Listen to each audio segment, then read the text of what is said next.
Your Comedy Minute Comedy Showcase.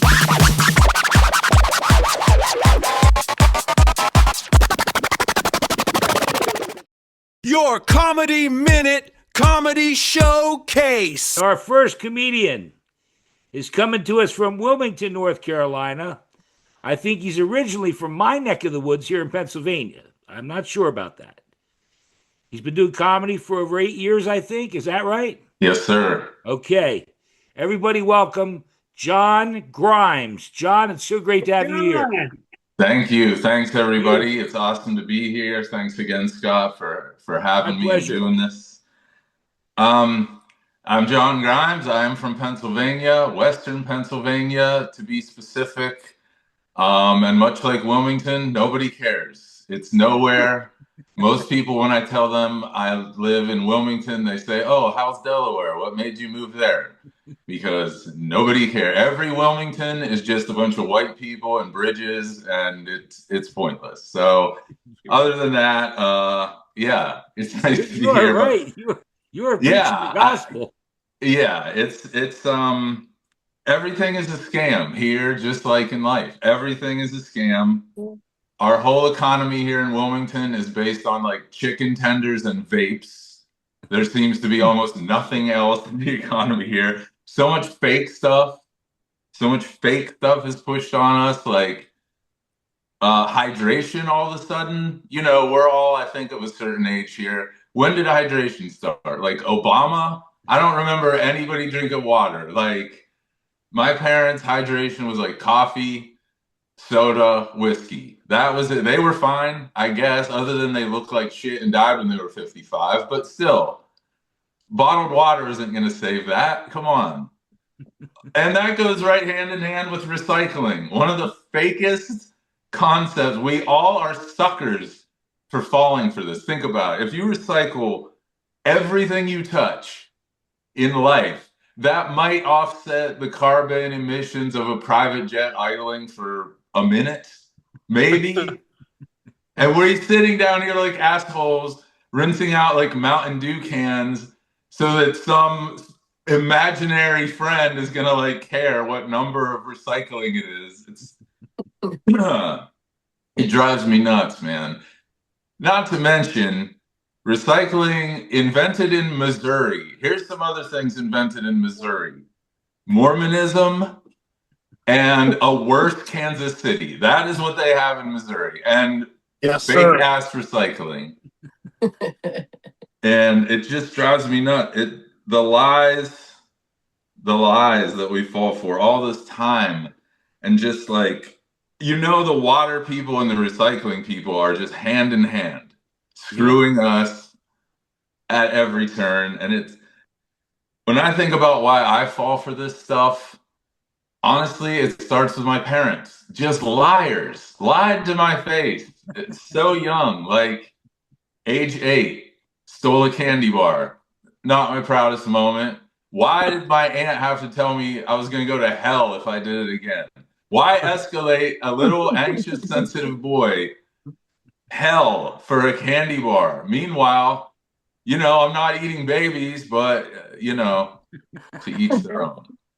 And like, so that's not scary enough. Now, Santa, how about this? First of all, we're poor. We live in a trailer. The door doesn't latch. We have no chimney. We have no money. I know some jolly freak from the North Pole is not bringing me a PlayStation. Mom, I know what layaway is. You're not getting me to be good. I should just be bad all the time. I get the same shit, whether I steal a Snickers or not. Santa's not coming. And then, like, the biggest lie they probably ever told me was, "Hey, buddy, Dad's moving out, but don't worry, it's not your fault." I think that was the lie that really sucked me in, you know. Trust no one. Trust no one. It's all vapes and chicken tenders, friends. I don't even know. Who thought this far into life it could be this way? You know? Go ahead.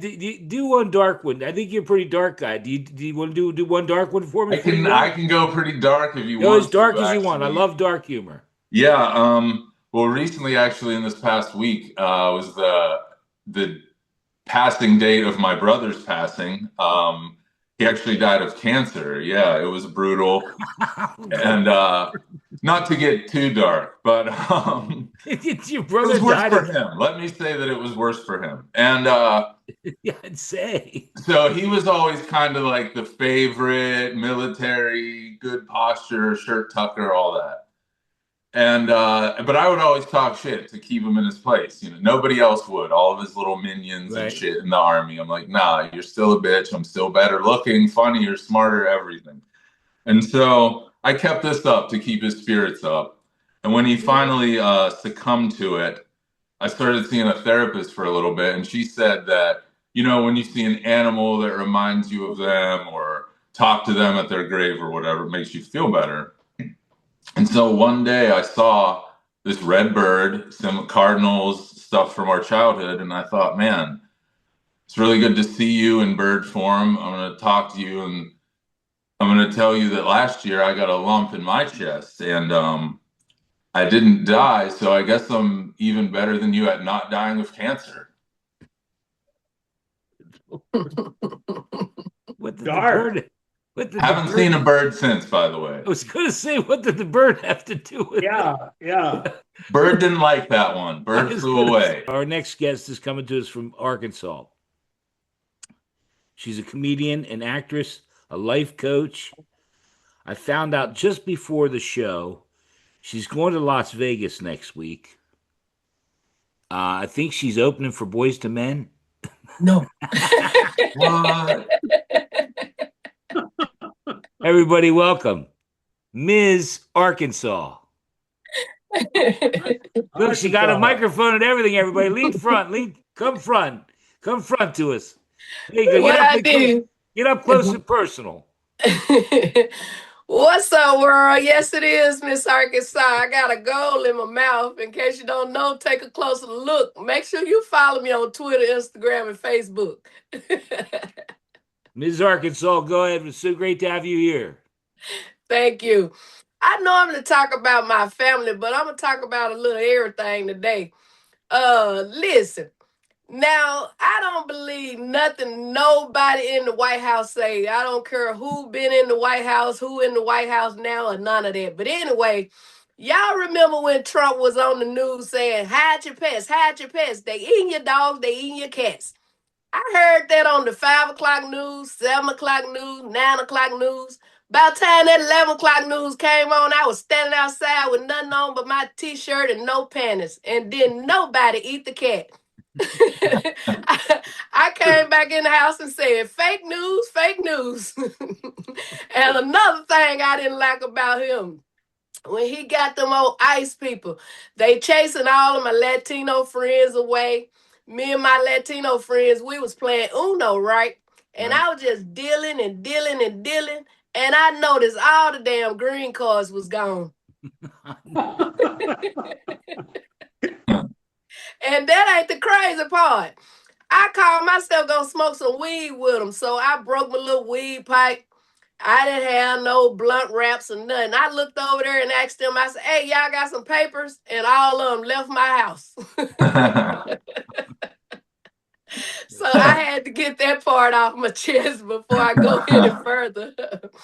And I had lived in Texas before, and me and one of my friends was out walking. She saw about 50 guys. She gonna look at me talking about, girl, we get ready to make some money. I said, girl, what is you talking about now? She said, girl, I smell some dick in the air. I looked at her and said, stupid bitch, I just burped. Oh, shit. And a few more before I go. Listen, my daughter used to suck her thumb, y'all. I hated that. Right. I put jalapeno pepper, black pepper, red pepper, bleach. I put everything on that thumb to keep it out of her mouth. One night, me and my dude were doing our thing. I was in there working it. I heard a little voice at the door say, no, that bitch didn't get mad at me for sucking my thumb.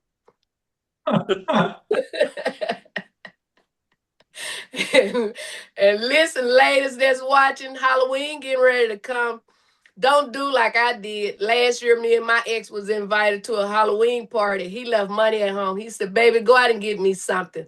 I went to the mall and got Batman. I took it back home. He didn't want to be Batman. I went back and got Superman. He didn't want to be Superman. Now I'm mad at all that riding and gas high. I stopped at Walmart, got me 3 big white buttons and a big white belt. I took it home and laid it out on the bed. He got out the shower. He said, honey, what is that?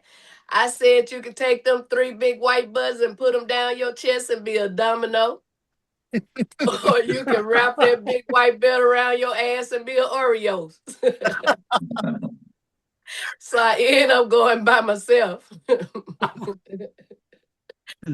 more and I gotta go. Listen, I had asked this young man, I pointed at my thighs. I said, young man, if my left thigh was Thanksgiving and my right thigh was Christmas, would you mind eating between the holidays? That young man said, I eat anytime. And I guess I close with this one. I normally ask the ladies if there's any cougars in the house, and they'd clap, or it normally be one or two. How much more time I got before I close with that? Go ahead, do this one. Do this one. I know. Go ahead. Oh, okay. I asked them if there's any cougars in the house, and I get 1 or 2 cougars, and Right. I tell them to give it up for the cougars, and I let them know I'm not a cougar, I'm a jaguar. I like them real old. I got so many old fellas. If I put them on a shelf, it'll look like I run an antique shop, or a museum or something.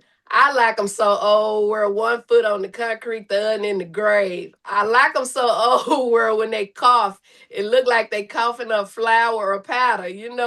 But anyway, I had 2 of them to pass away on me. I had them cremated.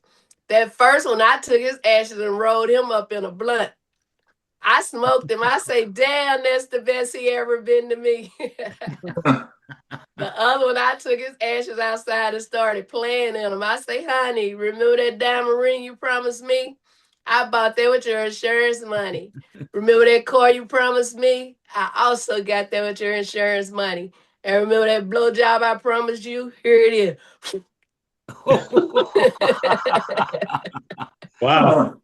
All right. That was great. Wait, 1 more before I go. I got Go to tell you ahead, about do my one little more. nephew, then I'm gone. Go ahead. My little nephew told his daddy, y'all, he said, Daddy, the little girl down the street trying to holler at me. He said, what's her name? He said, Becky.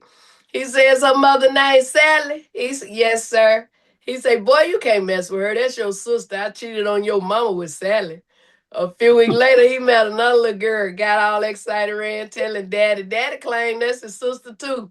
When his mama got home, he was looking all sad. She said, boy, what's wrong with you?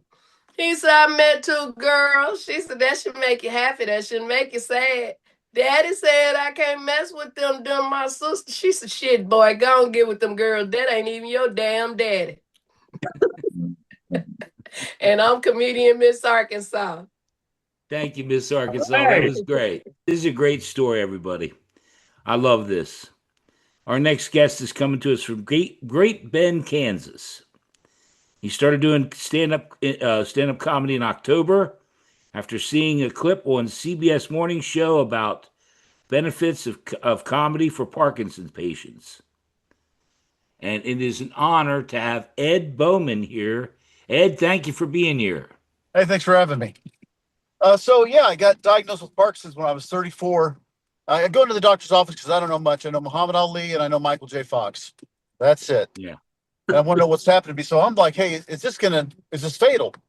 The doc looks at me and says, this disease will not kill you. The symptoms will kill you. So I'm like a little concerned about this. And I'm like, well, what do I got to look for? And he's like, well, it's going to affect your balance. So there's a chance you're going to fall and smash your head in. Like, okay. So I get, how worried do I need to be? He's like, no, relax. It's way more likely that you'll have trouble swallowing and you'll choke to death on a slice of pizza. Oh, wow. So I'm like, okay, so the disease won't kill me. I don't even know if the symptoms are going to kill me. I think what's going to kill me is solid food and gravity. So I got a son. He's a bass player plays classical bass. And I want to know, because you see my hands, it's probably not good for like a classical musician to work with. So I asked for like a genetic test so I can see if I'm carrying any genes that's going to mess him up. So thankfully, I'm not a carrier. Bonus, I found out I'm 1/5 West African. Which, if you're doing the math at home, that is not enough to say the N-word. That will still get your ass kicked. So the thing people notice is like the shaking, things like that. What I really worry about is freezing. That's when I'm more likely to lose my balance and injure myself. And the weird thing is how your mind affects it. Like if I'm in a wide open space, I'm less likely to freeze. But if I get in somewhere like tight and narrow, like a door or hallway or a vagina,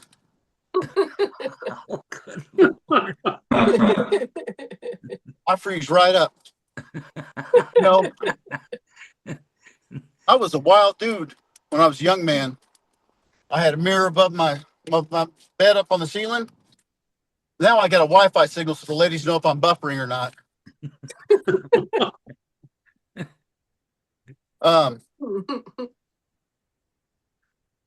Like I would tell, like back in my college days, I was an athlete, and I could tell girls, "Baby, I'm gonna take you home. I'm gonna bone your brains out."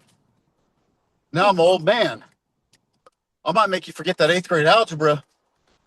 But that's about as good as I can get. So I joke around a lot, but I'm trying to be serious about the tests they give me, like they give me a memory test. Because I want to know if I forget something stupid like loading the dishes, it's just because I'm married. Yeah. Now, I'll be honest, I lose some things, but I feel like it's normal, age appropriate. Like I lose my keys, lose my wallet, give me an air tag, no problem.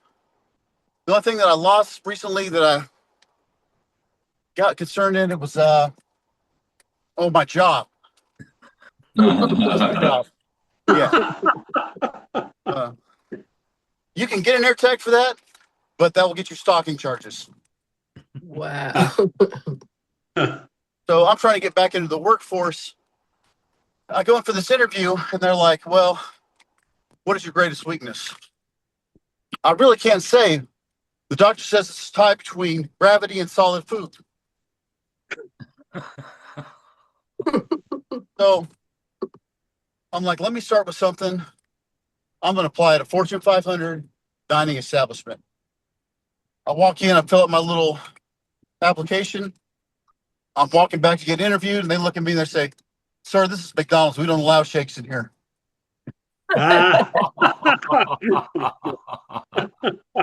Do one more, and we're gonna move on. All right.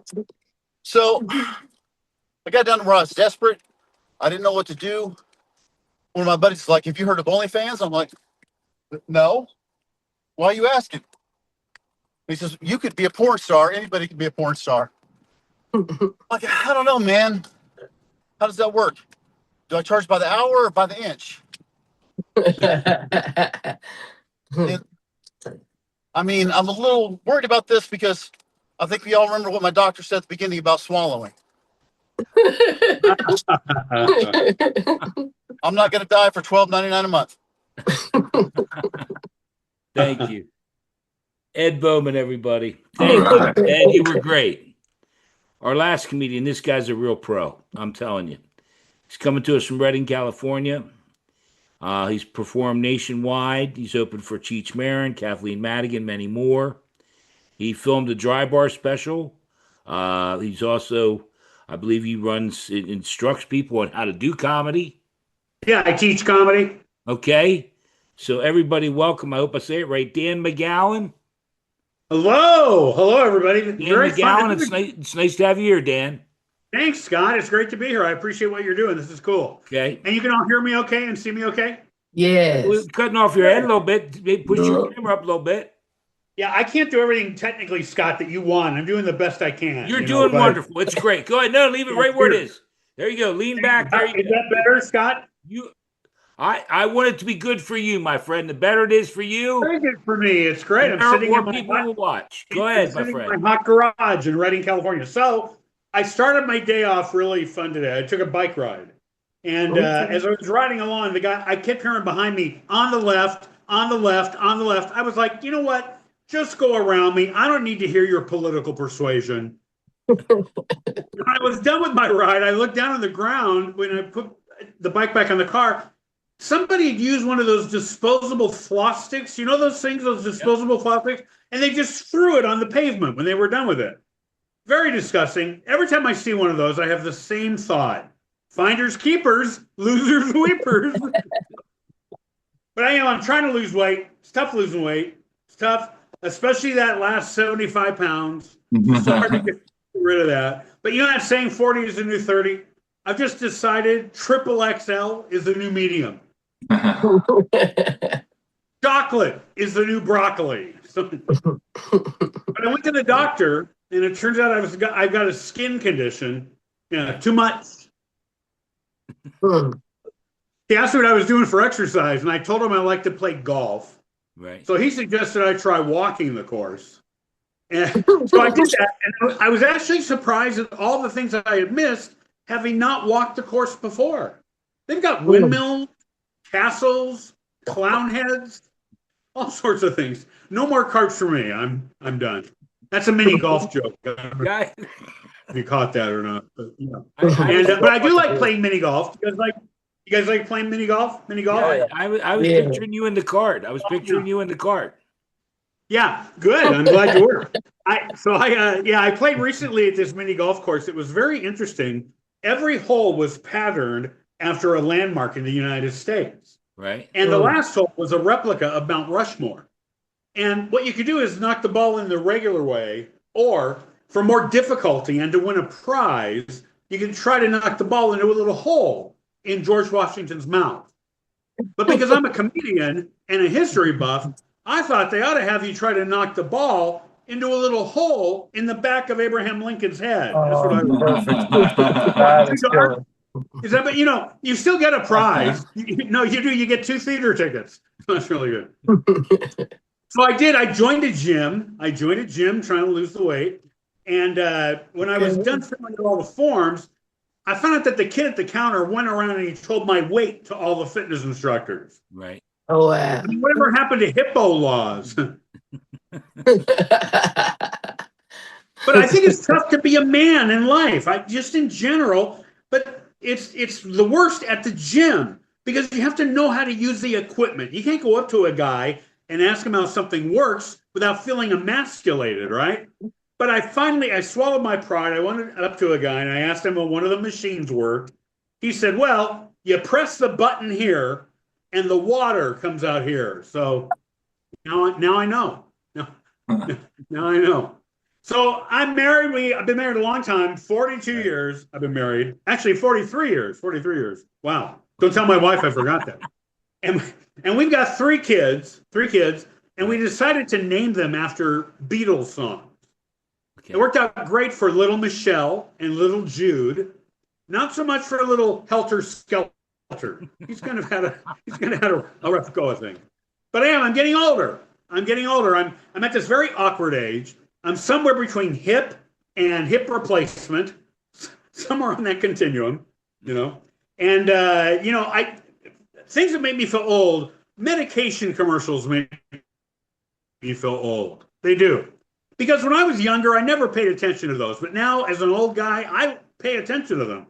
I think I might have those symptoms, Yeah, I got memory loss. Yeah, I got night sweats. Yeah, I got memory loss. And I'll tell you what really makes you feel old is Facebook. Because people can find you who haven't talked to you in a long time. This actually happened.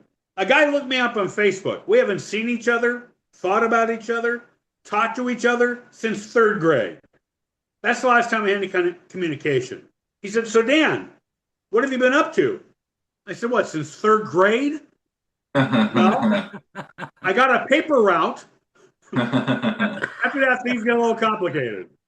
But I'll tell you who's old, and I'll end with this. My aunt. My aunt is in her mid-90s. She's up there. And her doctor told her that if she wants to keep her mind sharp, she should work on games and puzzles, you know.